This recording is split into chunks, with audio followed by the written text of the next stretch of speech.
I promised Peter that I wouldn't do any marketing in line with this very strict and beautiful no bullshit policy that there is in place here. Just forgive me, bear with me just 2 minutes because I need to introduce you Marfeel just to put you in the picture. What Marfeel does, it's a bit of a peculiar product. We do web technology. So basically, our technology, our clients are publishers. So big newspapers and big blogs that have like a presence online. And what our technology does is reading the content and then present this content into a mobile web that we build. So basically we are like renting our mobile web to our tenants, to our clients. Why do they do that? Because this web has advanced UX, so we have functionality, design, we have swipe, we provide like this native experience that normally a mobile web doesn't have. We provide a lot of speed, meaning that our webs load in like 1/10 of the time of a standard mobile web, which turns into a lot of extra traffic for them from organic traffic.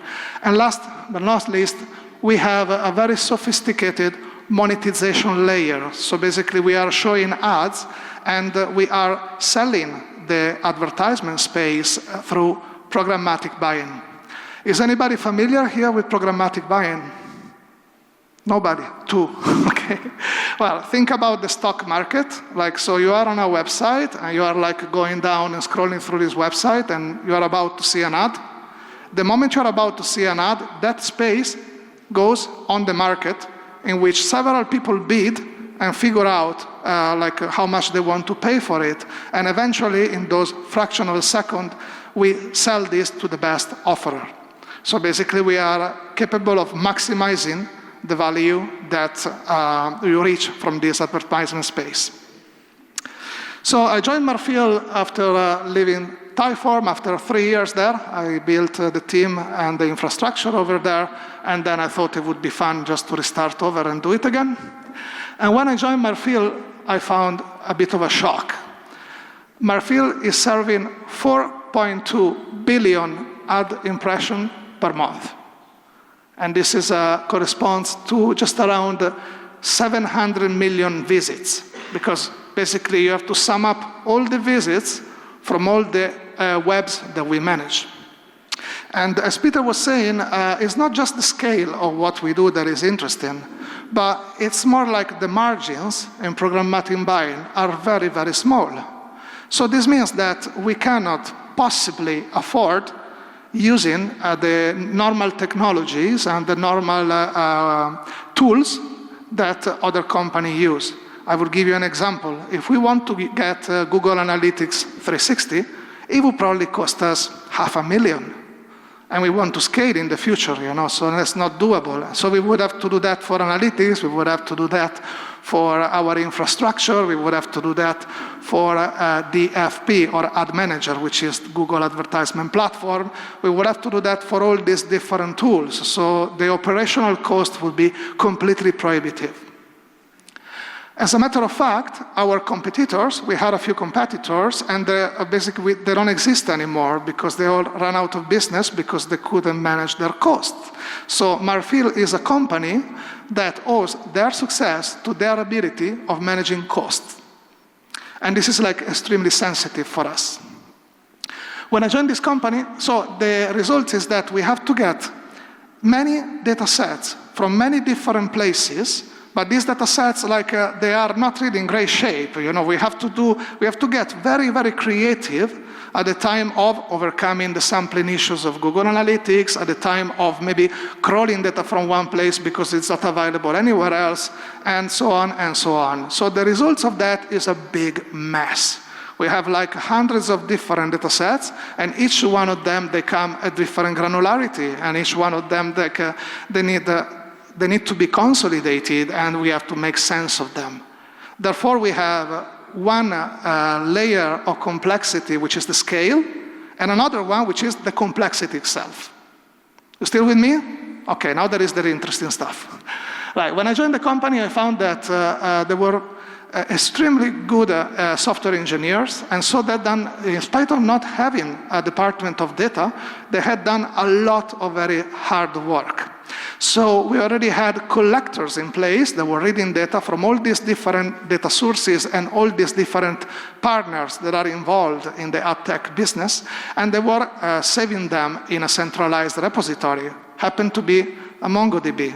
Nobody's perfect.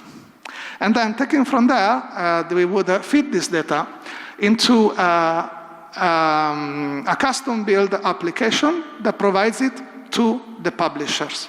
Because the publishers have the same problem. They have all this data scattered everywhere. So what we do, we can get creative again, and we can try to consolidate all this data and provide it to them in such a way that is useful.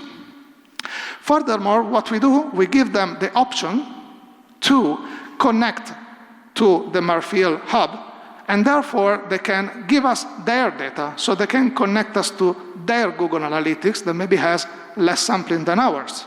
Or they can upload data from different SSPs that we don't work with. And this is still adding more and more and more to the complexity. This is the tool that the publishers can use for this purpose. It's neat. It has all the big metrics. It has everything is in its place, but it's not really quite flexible enough, and MongoDB is hitting their limit. And this is something else that they did extremely well. I mean, if they have a very sophisticated alarm and monitor layer, and so if the revenue for a specific website falls under a threshold, they would automatically open a Jira to the technical team to look into it, or else, if it's more like of a content problem, like open a Jira to a customer success representative, they can call the client to see what's going on. So altogether, this is a lot more than I found in many other companies I joined. So don't tell them, like, but Typeform was a nightmare when I joined them. These guys were much more ahead of it, no? And so we have a single source of truth there. Like when we are looking at revenue, we know this revenue, where it's come from and how much it is. And we have these alerts and KPIs, and we have somewhat of a data culture. But on the other hand, there was a lot of areas which I summarized there in terms of that needed improvement. Like, there could have been, they didn't have enough flexibility, they didn't have access to all the metrics, and especially they had these very complex bits of data all scattered all over the place, and so nobody could easily access them and get a big picture. So, before I start though, with diving into how we resolve the problem, I need to take a moment to do a reflection on what really is a data culture, right? And since I'm a lazy ass, I normally use this article here that does the job for me so that I can take all the credit.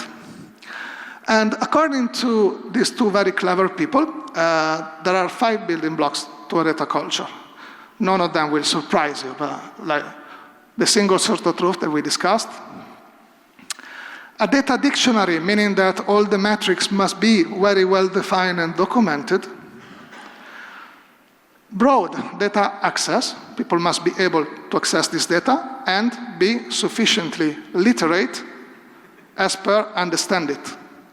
And lastly, they have to, with all this in place, you need to freaking use it, otherwise there is no point.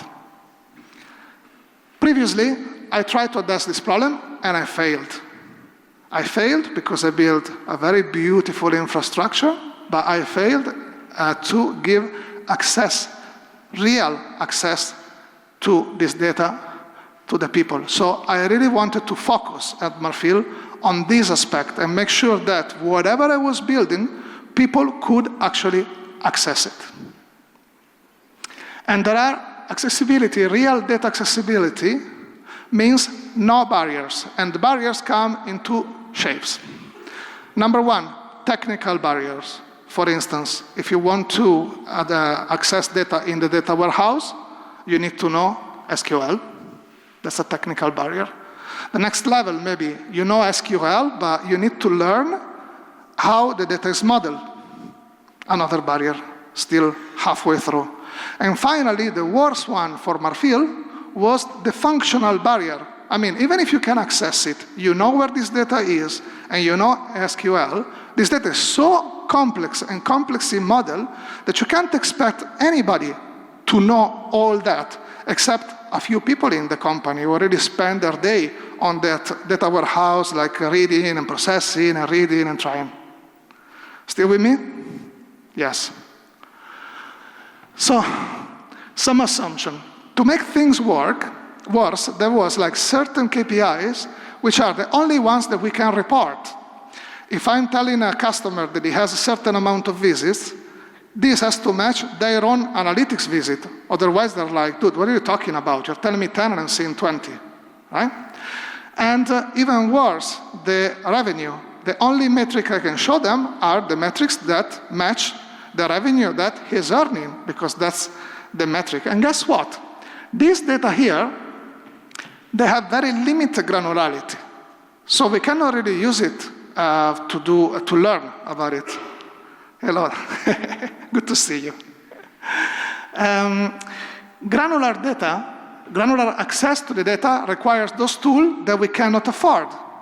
So that's not looking good at all. So basically we ended up with this implication. We have high-level, accurate data that is fit for reporting, but not for analytics. And then we have granular, approximated data, which is great for analytics, but is not fit for reporting. Nightmare. So exploiting this data, as I was saying, requires like a huge amount of knowledge, and I cannot expect my stakeholders, internal stakeholders, a marketing manager, or a customer success manager, or a monetization guy to learn all that. They will never will. Therefore, what to do? No panic, we got options. Option number one is the troop of data monkeys. You just get a bunch of guys, you put them there, and people ask them stuff, and they are the ones who know what happens, and so they just go there and dive and bring them back. And guess what? They don't look happy, do they? And they're red in face, you know why? Because they hate your guts. Every time you come to them and you say, hey, I want to know the churn rate on the guys that look like this and that, and you don't tell them why. Like, if you want your data scientist to run screaming out of the door, that's exactly what you have to do. So this option, there is so much wrong with it that I don't even want to start. Forget it. The next best thing to it is the troop, the army of BI developers. So basically, we are going to resolve all this by building a huge quantity of dashboards. That's what we've done in King. That's what we've done in Softonic. To cover all the different perspectives, right, we had to build 40 dashboards maybe. How long is that going to take? And how long is that going to cost? And how many people do I have to hire to do that? You know, that was really not a very sensitive option either, so I didn't know what to do. So let's fall back on the third option and say, is there any technology that maybe can help me resolving this? And this technology, eventually, we decided to give a go at Looker. Why Looker? Are you familiar with Looker? Anybody? Not as many as I would imagine. Okay, Looker is a BI tool, just like ClickView or just like Tableau. Okay, but it has one important difference. That is that it has a logical layer, like a model, logical model, in which you can basically pack all this information about how the data is modeled and all the business rules that you need to apply to calculate all these KPIs. And then a user would have like a graphical interface that looks like a pivot table, and they can like drag and drop concepts. And what Looker is doing is, thanks to the information that is stored in the model, they write the SQL query for you and returns you the data. This concept is nothing new. Actually, unfortunately, I'm old enough to know that this kind of stuff, there was IBM Cognos, there was Business Object before it was SAP, there is MicroStrategy, all these people that were doing this 15 years ago. And then what happened? That ClickView arrived and blew everybody away. Why? Because databases, back then, they sucked donkey ass. So you were there, and you were doing a query, and you would wait 20 minutes for your report to load. The big innovation of Clique is that they would put everything in memory. And so it was going really, really fast. So what happened? All this kind of technology that was like a building SQL for you it became obsolete from night to day. A few years later, what happened though? Big data arrived, and now it doesn't fit in memory anymore. And so now ClickView and Tableau doesn't scale. And loads of companies, such as King, for instance, such as Softonic, such as all the one I mentioned, they find themselves with this whole bunch of 40 dashboards that start to go slow, and they can't fit the data into it anymore, right? Meanwhile, what happened is that databases caught up. Databases went distributed. So now we have Redshift, was the big famous one. Now we have Snowflake, we have BigQuery, we have all these columnar databases, and now they're fast. And so we went back to 15 years ago. But like the old vendor from then, they don't exist anymore. Like, so fortunately, these people from Looker were smart enough to see this opportunity, and they created this tool that does that. I looked into it, and what I would really like about it is also that this modeling is code-based. There is a language called LookML, which is this modeling language. Is quite similar to SQL, if you want, that allows you to model how the data is stored in your data warehouse and to pack in there information such as when you need to calculate the number of customers, you exclude everybody who's got the domain for Marfeel, and then you add these people, and then you remove these people. So basically, you can put in the model all this information that is required to exploit the data. The same information that you cannot expect your users to know upfront. Still with me? Yeah. Okay, so I compared Looker with, does this work? Yeah, with ClickView and with Tableau. And eventually I made this choice. Looker, it has like the only thing is that it's not as fast, of course, because it's pulling from the data warehouse.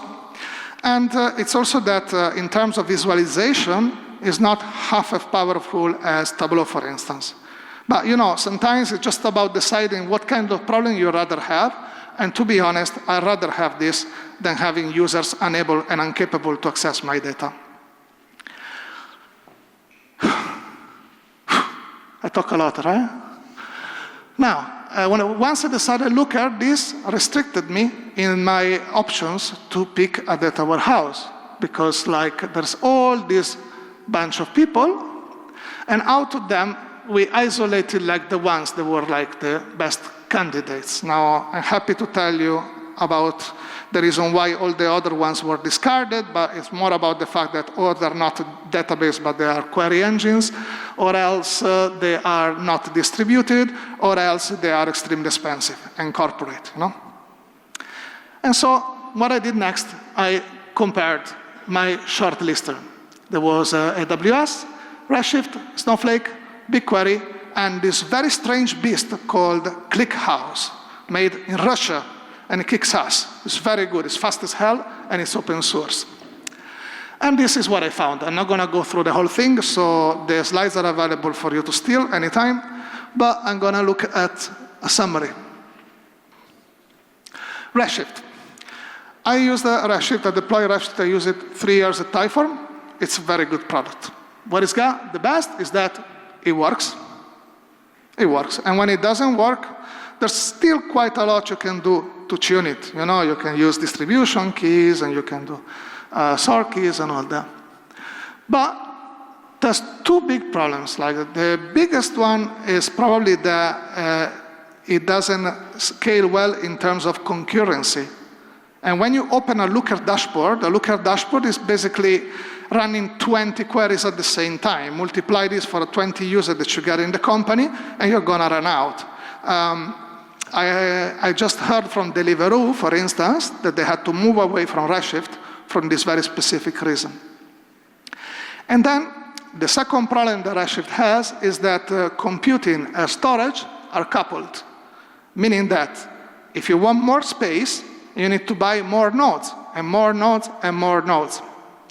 In a scenario in which you have a lot of cold data, you're going to end up purchasing space and space and space and a lot of computation that you don't actually need, because the data that you want to process is only the most recent one. And lastly, it worries me a bit, Redshift, because it's the same product it was in 2013. And I start to see many things in terms of functionality that don't quite cut it anymore. BigQuery. We are friends with Google. Marfeel contributed most of the Google AMP project. It's a thing that very few people know. I didn't know either. And it's fully managed, scales linearly. And it has this very nice, in terms of functionality, it's quite good. It has a lot of stuff, so everybody is telling me, speaking very highly about it. What I didn't like, first of all, is the pricing model. So you pay per query. So imagine you're an analyst, right? It goes there and is doing his analysis, and you're writing SQL there, and when you're finished the query and you're about to press start, you see, hey, $45. And you're like, you know? And maybe you forgot a comma and you have to spend another 45. You know, we are doing this for people to use it as much as possible. So basically the incentive is going the wrong way around. I didn't like that. Google provides you with some flat rate pricing, but that starts at a very high amount of money. I don't know if I wrote it there, yeah, at least 10K per month, and this in Marfeel world is completely unreasonable. And then also it reminded me dangerously of Hadoop and Hive. Feels quite like clunky with all these moving parts, and you know, I'm coming from King, that we had this Hadoop cluster with 350 nodes, and it was like broken every second day. I got used to Redshift, that it just worked, and I really didn't want to go back there. The next option is CliqueHouse. This is super interesting because it's open source. It's made by the people from Yandex in Russia. It's supposedly the fastest columnar database on the market. They say that it's unreal. It came very well recommended by some very extremely good brands. I think New Relic are using it, if I remember well.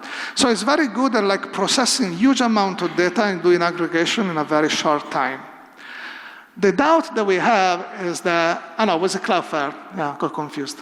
The problem is that it's high maintenance because it's open source, so basically you're gonna have to have a team there to maintain it. So I had some doubts over like the actual total cost of ownership. You know, you don't pay license, but then how much are you paying to maintain it? And even if it was cheaper, maybe we don't need to process that amount of data because we still have a big Elasticsearch cluster that we can use to do some of the heavy lifting in all the logs and all the kind of stuff. And then it has like this very non-standard SQL.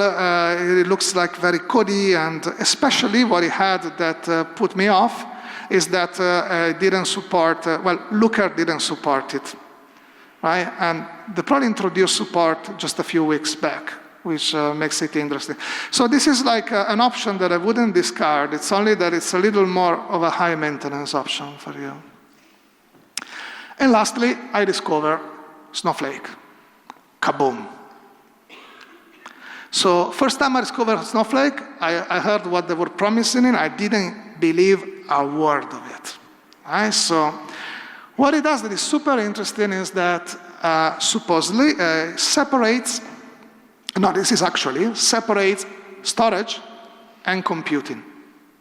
All the data that you're storing there is going to cost you as much as storing it in S3. Costs you 20 terabytes, $20 per terabyte per month, which is very, very little. So if you have a lot of cold data, you can leave it in Snowflake, leave it in S3, and it's the same. And this is super cool. Secondly, it has a type of storage, which is a variant type, and this variant will accept JSON, will accept XML, and in SQL, within the tool, it has like pseudo-SQL functions that can do very, very advanced processing on this JSON data to like explode it and summarize it and change in shape and edit it. You can do a lot of operations of JSON that go way beyond the operations that you can do in Hadoop and way beyond the ones you can do in BigQuery. Lastly, when you have to process data, you fire up a virtual warehouse. That is just a computing unit that is probably an EC2 machine, and you just pay for the minute or what you're using. One thing that is super interesting is that it scales linearly. So basically, if I have a query to run, I can take a small machine that costs me $3 an hour, and maybe will take me 1 hour, and I spend $3. Or else, I can take a machine that is 10 times bigger. It's going to cost me $30 an hour, but it's going to take me 10 times less, 6 minutes, and so my total cost will be still $3. I couldn't believe my eyes. So I can take these monster machines and take like 5 hours query and make them run in 10 minutes, and I pay the same. Turns out it's true. And so far we tried it, and it scales linearly. Maybe not quite linearly, but linearly-ish, if you can say that. And so it has a lot of very advanced functionality compared to Redshift, and on top of it, it shares the same dialect. They just like copy-pasted the dialect from Redshift. So any query from Redshift will probably run in Snowflake. They don't pay me, I promise. Right? It's just that I'm very enthusiastic because like it seemed really to check all the boxes. The only doubts that I had back then were in terms of performance and in terms of cost. Lastly, for the ETL layer, we decided to go for Apache Airflow, and we decided to go ELT. This is interesting because like Airflow is an extremely sophisticated and flexible scheduler, and you can use it for anything. You can also use it to process data if you want, but if you use it to process data, the complexity scales, you know, and it's more difficult, and then you have to go distribute it, and you have to do a lot of things.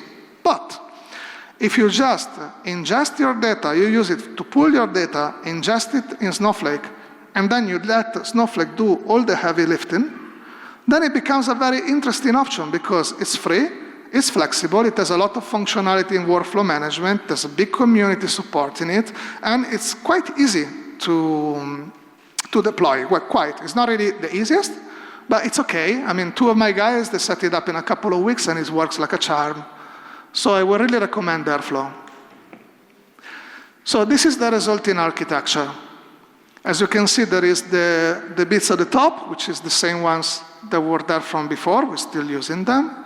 And I just like created this layer underneath. And so we are using Airflow to take all this data. We put it in Redshift. We put it in Snowflake.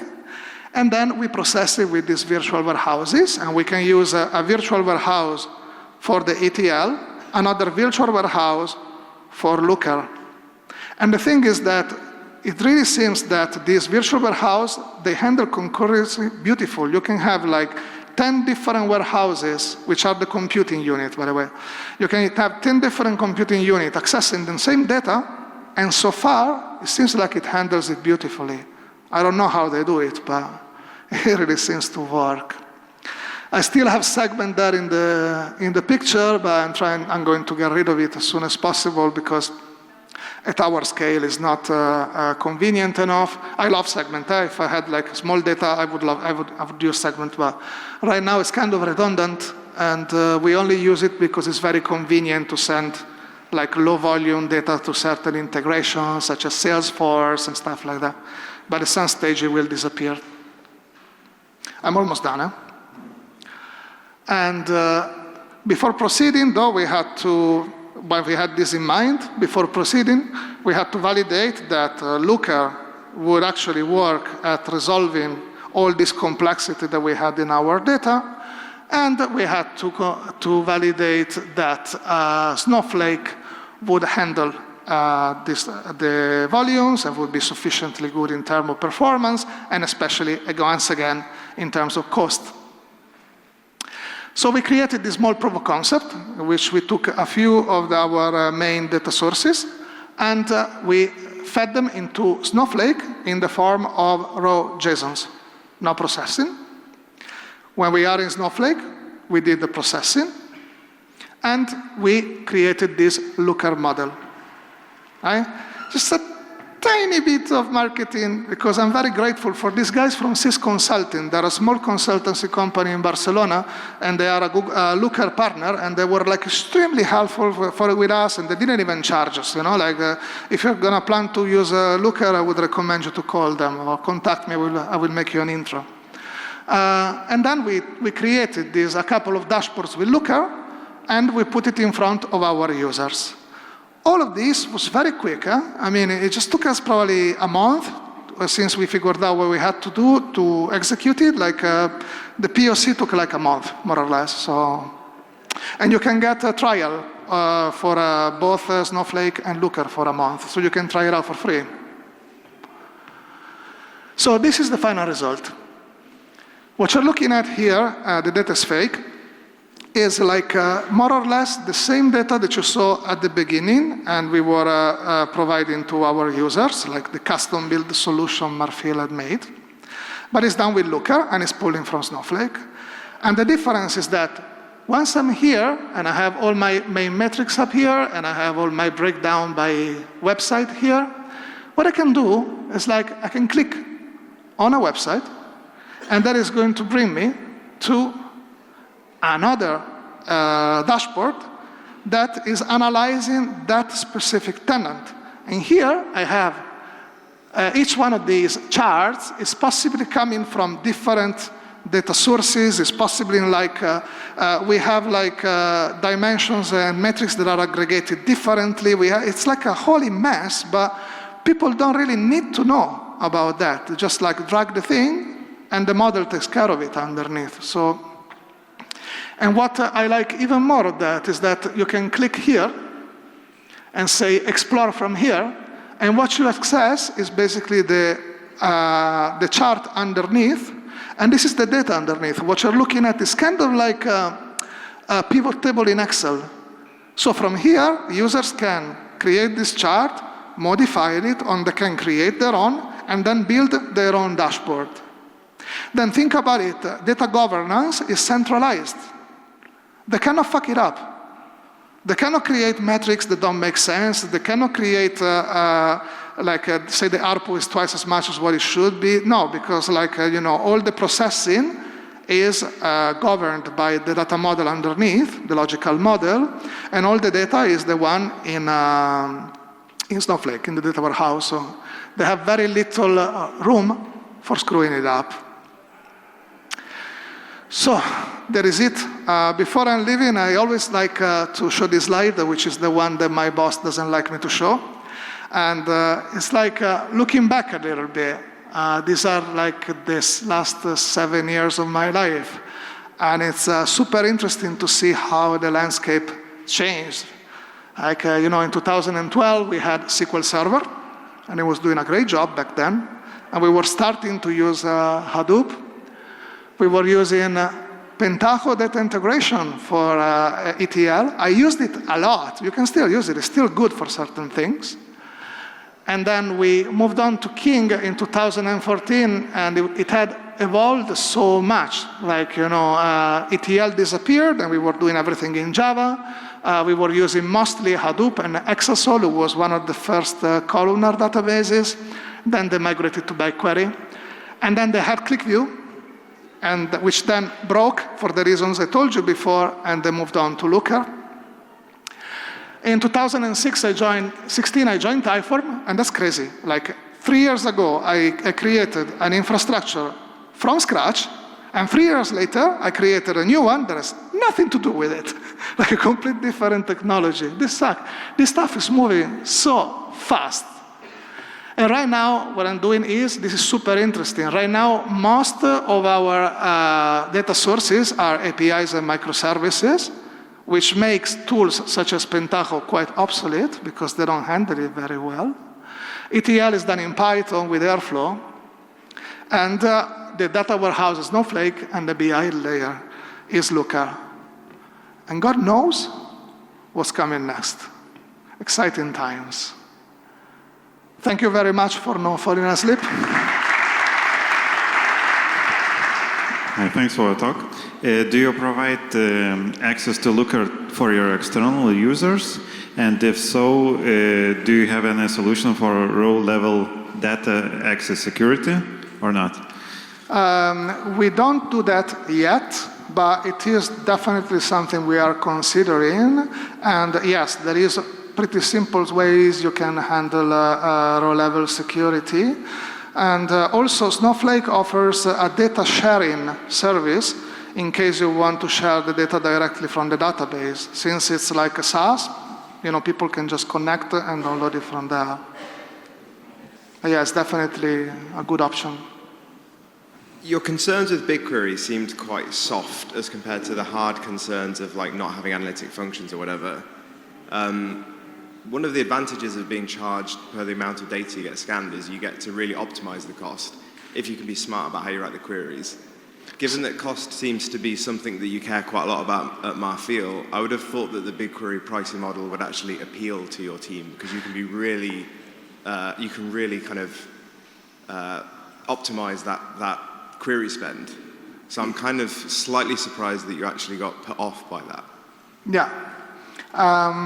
Basically, I completely agree with you that you just pay for what you use, so you can really optimize that. What I don't like about it is that it's unpredictable. I really don't know what kind of queries people will use, and especially what bothers me is the counter-incentive to do queries. I'm doing this so that people do as many queries as possible. So what really put me off was the fact that you are about to run a query and you see this price tag, $100, and it feels like a lot, and maybe you're not going to run it, or maybe you're going to run half of them, So the incentive was going the other way.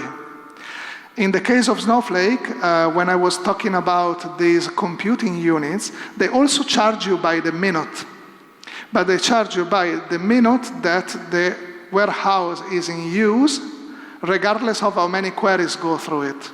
So you can say, I'm firing a medium-size warehouse for my analysts, and I know that it's going to cost me at the very worst, if it's always on, $6 per hour. So 6 by 8, 48, 50 quid per day. Okay, that's my budget. I feel comfortable that it cannot go beyond that, and I feel comfortable that my analysts will be more than happy to pull as many queries as they want.